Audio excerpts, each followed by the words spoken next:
ETF index mutual funds నేర్చుకుని stock మార్కెట్లో రాణించాలనుకుంటున్నారా? వెంటనే ఈ నెంబర్కి కాల్ చేయండి. హలో అండి, నేను చెప్పాను కదా మీకు నేను ఒక వెడ్డింగ్ అటెండ్ అయ్యానని. అందులో నాకు ఇంకో కాన్సెప్ట్ కూడా అర్థమైంది. ఇన్ఫాక్ట్ మీకు టీచ్ చేయాలనిపించింది. ఏంటంటే, నేను మీకు తెలుసా, ఆమె మనకు తెలుసా, నీకు ఆమె తెలుసా, ఆమెకు నువ్వు తెలుసా, ఇలాంటివి కూడా బాగానే మాట్లాడుకున్నాం. ఇన్ఫాక్ట్ ఇది కూడా ఒక మంచి కాన్సెప్టే. అది కూడా నేర్పిద్దాం అనిపించింది, వచ్చేసాను ఇలాగా. సో బేసిక్ ఒక ప్యాటర్న్ ఏంటంటే, ఆమె నీకు తెలుసా అంటే డూ యూ నో హర్ అని అంటాం. ఇట్లాంటి కాన్సెప్ట్స్ కి పేర్లు ఉండవు అంటూ ఉంటాను అనమాట. ఇప్పుడు దీనికి ఏ పేరు పెడతారో మీరే పెట్టండి. డూ యూ నో హర్, నీకు ఆమె తెలుసా. ఇక్కడ ప్రొనౌన్స్ మారుద్దామా? ఫస్ట్ మనకు కొంచెం ఈజీగా అర్థమయ్యేలాగా. నీకు ఆమె తెలుసా అంటే డూ యూ నో హర్ అంటున్నాం. నీకు అతను తెలుసా, డూ యూ నో హిమ్. నీకు నేను తెలుసా, పిల్లల్ని పట్టుకొని అడగచ్చు కదా, హే బాబు నీకు నేను తెలుసా, డూ యూ నో మీ. వాళ్ళు తెలుసా, డూ యూ నో దెమ్. వాళ్ళు తెలుసా నీకు. Do you know we us, okay అనొచ్చు. మేం తెలుసా అనాలంటే డూ యూ నో అస్, మేం తెలుసా. ఇక్కడ ప్రొనౌన్స్ చూసారా, వీటిని ఆబ్జెక్ట్ ప్రొనౌన్స్ అంటారు ఇంగ్లీష్ గ్రామర్ లో. బట్ ఇట్లా గుర్తుపెట్టుకోండి, ఇట్లాంటి ప్రొనౌన్సే వాడాలి. ఓకే, ఇక్కడ యూ ప్లేస్ మనం మార్చుకోవచ్చు. డూ వి, మనకు తెలుసా. డూ వి నో అస్ అనలేము, మళ్ళీ ఇక్కడ అస్ అనలేము. Do we know him, do we know her, do we know me అనలేము. డూ వి నో దెమ్, మనకు వాళ్ళు తెలుసా, మనకు ఆమె తెలుసా, మనకు అతను తెలుసా. ఓకే, మనకు నేను తెలుసా, మనకు మనం తెలుసా, ఇట్లా అనలేము కదా. అందుకే చదివితే తెలిసిపోతుంది ఏది అట్లా అనొచ్చు అనకూడదు అని చెప్పి. వి వాడొచ్చు. డూ దే అని కూడా అనొచ్చు. వేరే రాద్దాం, మళ్ళీ మీకు లేనిపోయిన డౌట్లు ఎందుకు. డూ దే నో హర్, వాళ్ళకి ఆమె తెలుసా. డూ దే నో హిమ్, వాళ్ళకి అతను తెలుసా. డూ దే నో మీ, వాళ్ళకి నేను తెలుసా.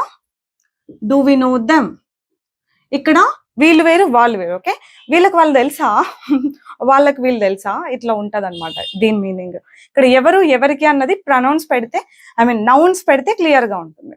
బట్ సెంటెన్సెస్ ఇట్లా ఉంటాయి అని చెప్తున్నా అంతే. డూ ఐ నో హర్, నాకు ఆమె తెలుసా.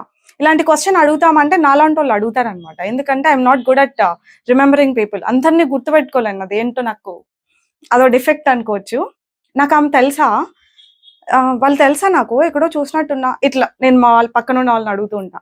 అట్లా నాలాంటి వాళ్ళు ఎవరైనా ఉంటే ఇట్లాంటి సెంటెన్స్ హెల్ప్ అవుతుంది. డూ ఐ నో హిమ్, నాకు అతను తెలుసా, ఇలాగా డూతో. ఇప్పుడు ఆమెకి మనం తెలుసా, అతనికి మనం తెలుసా, వాళ్ళకి తెలుసా, అట్లా రాసేసినాం. ఇప్పుడు చూడండి, అప్పుడు డూ అనము, డస్ అంటాం. ఇప్పుడు ఆమె అతను గురించి మాట్లాడుకుందాం. ఓకేనా, ఆమెకి నేను తెలుసా, వెళ్ళి ఇది ఆమెకి ఇవ్వు అంటే వెళ్ళి ఆమెతో మాట్లాడని నాకు చెప్పారనుకోండి, నేను తెలుసా ఆమెకి, నువ్వు వెళ్ళు ఆమె గుర్తుపడుతుందిలే, ఆమెకి నేను తెలుసా. Does she know me, question. Does she know me, నేను తెలుసా ఆమెకి. డస్ షీ నో హిమ్, ఇట్లాంటివి సిచ్యువేషన్ ని బేస్ పైన వస్తూ ఉంటాయి అనమాట. ఆమెకి అతను తెలుసా. డస్ షీ నో అస్, ఆమెకి మనం తెలుసా. డస్ షీ నో దెమ్, ఆమెకి వాళ్ళు తెలుసా. అగైన్ చెప్తున్నా కదా, ఇట్లాంటివి వాడతామా అంటే సిచ్యువేషన్ వస్తే వాడాల్సిందే, తప్పదు. వేరే ఒక స్ట్రేంజ్ పర్సన్ ని పిక్ చేసుకోమని పంపించామనుకోండి, గుర్తుపడుతుందా ఆమెకు తెలుసా వాళ్ళు. చూసారా, ఇట్లాంటి సిచ్యువేషన్ లో వాడమా. అట్లా సిచ్యువేషన్ వస్తే వాడాల్సిందే. అతనికి అంటే హీ పెట్టుకోండి, same. Does he no me, does he know her, అతనికి ఆమె తెలుసా. డస్ హీ నో హిమ్, అతనికి ఇంకొక పర్సన్ తెలుసా. అలాగా మనం పేర్లు పెట్టుకుంటే ఇంకా ఈజీ, ఇట్లా ఈ ప్రొనౌన్ తో కన్ఫ్యూజన్ లేకుండా.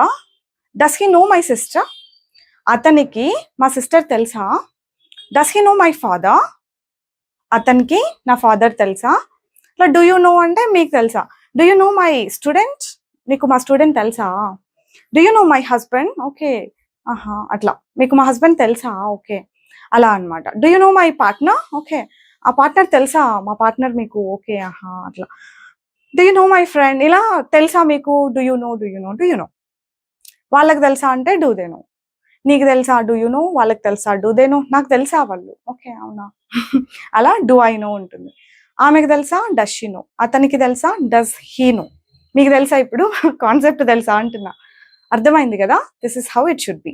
ఎప్పుడు తెలుసా తెలుసా తెలుసా అనే అంటామా ఏంటి, తెలీదా నీకు అని కూడా అంటాం కదా. అప్పుడు డోంట్ యూ నో, నేను తెలీదా నీకు, ఎన్నిసార్లు కలిసాం మనం, don't you know me, don't you know me, ఆమె తెలీదా నీకు, మీ పక్కింట్లోనే ఉంటది అంటాం రైట్.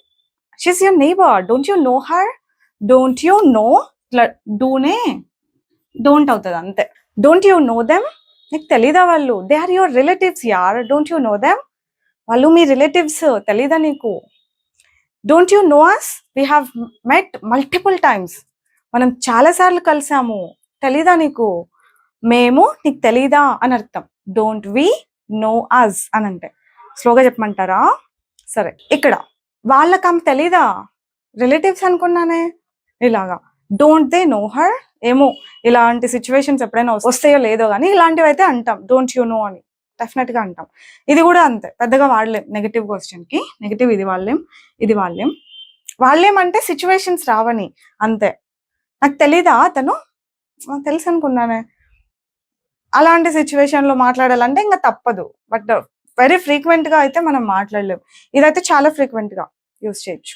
ఇది కూడా ఆమెకు తెలీదా నేను, ఆమెకు మనం తెలీదా, ఆమెకు వాళ్ళు తెలీదా, ఏమంటారు, doesn't she know us, doesn't she know my sister, ఆమెకి నా సిస్టర్ తెలీదా, doesn't she know our brother, మన బ్రదర్ ఆమెకు తెలీదా, ఇలాగా డజంట్ షీ, డజంట్ హీ. ఓకేనా. Do you know the concept now, తెలుసా ఇప్పుడు మీకు కాన్సెప్ట్. డోంట్ యూ నో, తెలీదా, తెలుసా తెలీదా, నీకు తెలుసా, ఆమెకు తెలుసా, వాళ్ళకి తెలుసా, ఇట్లా అవన్నీ ఇట్లనే అనండి. ఈ ప్యాటర్న్స్ అన్ని మంచిగా నోట్ చేసుకోండి, ప్రాక్టీస్ చేయండి. ఇంగ్లీష్ మాట్లాడాలి అంటే ఏదైనా ట్రాన్స్లేట్ చేయగలగాలి, ఏదైనా మాట్లాడగలగాలి. తెలుగులో ఏమేమైతే మాట్లాడుతున్నామో అవన్నీ మనకి ఇంగ్లీష్లో వస్తే తెలుగు ఎట్లా వస్తుంది, ఇంగ్లీష్ కూడా అట్లే వస్తుంది. You know many people fail to understand this logic. తెలుగులో వచ్చేవన్నీ ఇంగ్లీష్లో వస్తున్నాయా లేదా ఒకసారి ఆలోచించుకోండి మీలో మీరే, మీకు ఎవరు క్లారిఫికేషన్ ఇవ్వక్కర్లా. రావట్లేదు అంటే ఏం రావట్లేదో తెలుసుకొని అవి నేర్చుకోండి, అర్థమైందా. రావట్లేదు అంటే ఎవరు వచ్చి మనకు సొల్యూషన్ చూపించరు, ఇది నీ సొల్యూషన్ అని. అనలైజ్ చేయండి, ఏం రావట్లేదు, ఎక్కడి నుంచి రావట్లేదు, ఎక్కడి నుంచి స్టార్ట్ చేయాలి. నన్ను అడిగితే నేను చెప్పేది ఏంటంటే వేరియస్ సెంటెన్స్ ప్యాటర్న్స్ నేర్చుకోండి అని చెప్తా. ఇట్లాంటివే వేరియస్ ప్యాటర్న్స్ నేర్చుకుంటే మనం ఏదైనా మాట్లాడగలుగుతాం. అట్లీస్ట్ ఒక ప్యాటర్న్ కాకపోతే ఇంకో ప్యాటర్న్ మనకు గుర్తొస్తుంది. This is what I always believe in. I don't know how far it is true, but నా విషయంలో అయితే ఇది నిజమే అయింది. The reason why I'm able to speak anything is because the reason is I learned many type of sentence patterns. చాలా patterns, కొన్ని 100,000. మీరు ఒక సంవత్సరం పాటు క్లాస్కి అటెండ్ అయినా, నేను ఇదే చెప్తా, సంవత్సరం పాటు క్లాస్కి అటెండ్ అయినా రోజు ఒక కొత్త కాన్సెప్ట్ టీచ్ చేసే అన్ని ప్యాటర్న్స్ ఉంటాయి ఇంగ్లీష్లో. అన్ని నేర్చుకున్నాను కాబట్టి I'm at least able to speak comfortably. That's it for today అండి. I hope you understood what you have to do. I'll see you all next time with some other concept. Bye bye. Take care.